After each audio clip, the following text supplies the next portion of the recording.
There's one rule about Cleopatra that makes no sense. So I was researching ancient Egypt for my upcoming book, which is all about Cleopatra, and I found out that there's one weird rule that everyone follows when they talk about her. It's so ingrained in popular culture that if you don't follow it, people will get angry. But once I learned what the rule actually meant, I couldn't agree less. Here's what it is. Cleopatra was a weak and silly queen who only cared about herself. That is completely untrue, and the more I learn about Cleopatra, the angrier I get about how history has treated her. So let me prove to you that Cleopatra was actually brilliant, strong, and smart. Welcome to my channel. Cleopatra lived over 2,000 years ago, so we don't know much about her, but we do know some pretty important things. First of all, she was an Egyptian. Her family, the Ptolemies, were Greek and had ruled Egypt for over 300 years. Over time, they become more and more like the Egyptians around them, learning their language and customs. But even though they looked Egyptian and acted Egyptian, they didn't actually belong to the culture. They were outsiders. This caused problems. When Cleopatra's father died, leaving Cleopatra and her brother Ptolemy XIII in charge, the Egyptians weren't happy. They wanted an Egyptian ruler. So Cleopatra and her brother had to make a big show of being Egyptian to win the people over.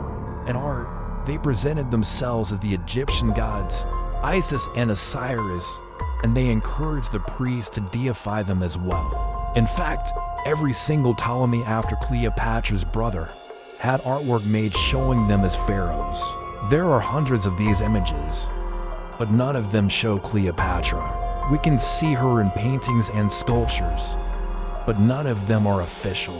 When Cleopatra's brother died, she took the throne all by herself. She was probably the last true Hellenistic ruler, someone who spoke Greek, worshipped Greek gods, and considered themselves Greek. But she was also the first Egyptian pharaoh in hundreds of years. Everyone expected her to be a great leader because the previous rulers had been failures. But she took the throne during a very difficult time. Rome and Alexandria had fought a long war, and Cleopatra had to keep her kingdom from being taken over. This is why historians think she was a weak and silly queen. According to them, Cleopatra threw a tantrum and called Mark Antony a bad name when he insulted her. She chained him up and made him sleep on a rock. She bragged about how beautiful she was, and when Antony gave her a big palace, she decorated it with gold leaf statues of herself. Historians call her vain, selfish, and cruel, but they don't understand what she was up against. After centuries of peaceful rule, Egypt was at war. Soldiers flooded the streets.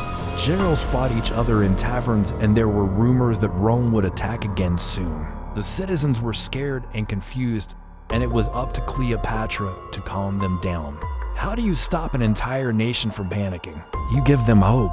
Instead of hiding in her fancy palace, Cleopatra went out onto the streets, talked to people, and reminded them of their strength. She started building huge projects, like a new harbor and a giant lighthouse, to remind people of just how powerful Egypt was. This was the opposite of what historians say she did. She wasn't vain. She was trying to bring her country together. Cleopatra had to be tough. Not only was Egypt at war, but she was also having a love affair with one of Rome's most powerful leaders. She visited Mark Antony in secret, and they fell in love. Together, they came up with a plan to take over the Roman Empire and make Cleopatra its queen. This is where people think she became weak and silly. She fell in love with a Roman and chose him over her own people. But what if she was doing exactly what she needed to do? Egypt was at war with Rome.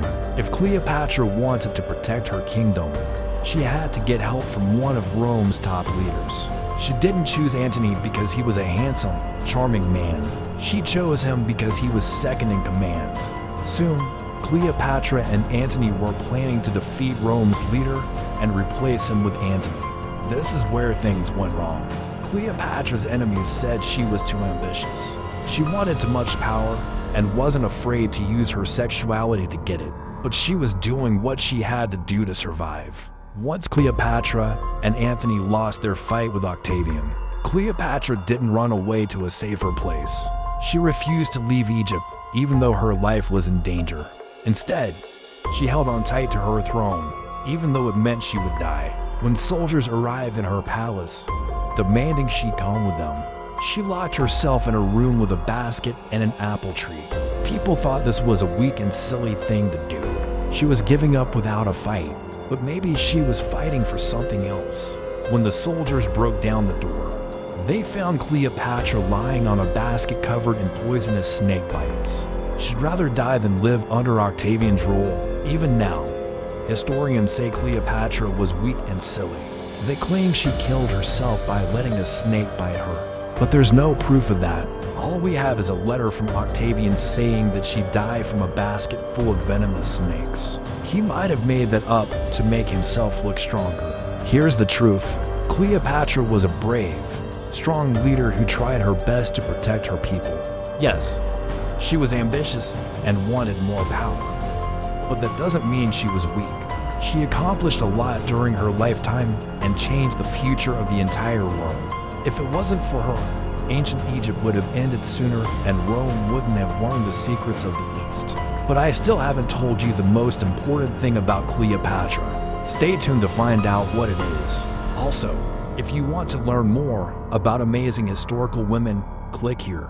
My new book is coming out soon and is all about Cleopatra. I'll teach you everything she was really like, how she won and lost wars, how she built an empire, and how she finally met her end. You can read all about it here before anyone else. Click to join. Now, back to the video. During World War II, Alan Turing and his team cracked the Enigma code, a breakthrough that not only shortened the war, but also laid the foundation for modern computers. Today we're going to talk about how Turing and his team of code breakers managed to crack the Enigma code and what impact this had on the outcome of the war. To understand how the Enigma code was broken, it helps to know how it worked. The Enigma machine was a cipher invented by the Germans and used extensively throughout World War II. It consisted of a keyboard connected to an electrical mechanism that would light up letters on a panel. The German military used these machines to encrypt their communications, making it possible for them to communicate securely across vast distances. In order to decipher an encrypted message, the person receiving it would need a machine that was programmed to reverse the encryption process. However, there was a problem.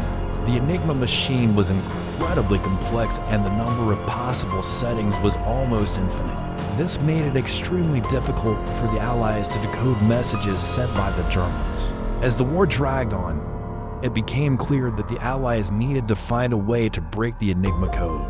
This is where Alan Turing came in. Turing was a mathematician and computer scientist who had been working on ways to break the Enigma code since the beginning of the war. Along with his team of code breakers at Bletchley Park, England, Turing developed a machine called the bomb, which was designed to test thousands of possibilities at lightning speed. Once the bomb machine was up and running, the code breakers were able to start decrypting German communications. This gave the Allies a huge advantage, allowing them to track the movements of German troops and gain intelligence on their plans. As the war drew to a close, the code breakers continued to work tirelessly to ensure that the Germans did not change their encryption methods. Their efforts proved successful and the Enigma code remained unbroken until the end of the war. Historians estimate that Turing's work and that of his team of code breakers may have shortened the war by 2 years, saving millions of lives. After the war, Turing continued to work in the field of computer science and artificial intelligence. Unfortunately, he was persecuted for his homosexuality and died in 1954 at the age of 41.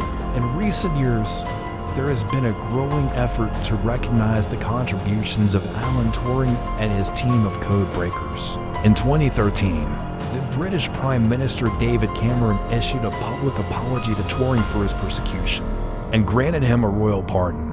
In 2019, a statue of Turing was unveiled in Manchester, England, and a film about his life was released. The story of Alan Turing and his team of code breakers is an important one. It reminds us of the incredible contributions that can be made by those who work behind the scenes. and the importance of protecting the rights of all people regardless of their sexual orientation. Can you imagine a world without computers or the internet, without Turing? That might have been our reality. His work laid the foundation for modern computing and cryptography, shaping the world we live in today. If you enjoyed this episode and want to learn more about history's hidden heroes, be sure to subscribe. Thanks for watching.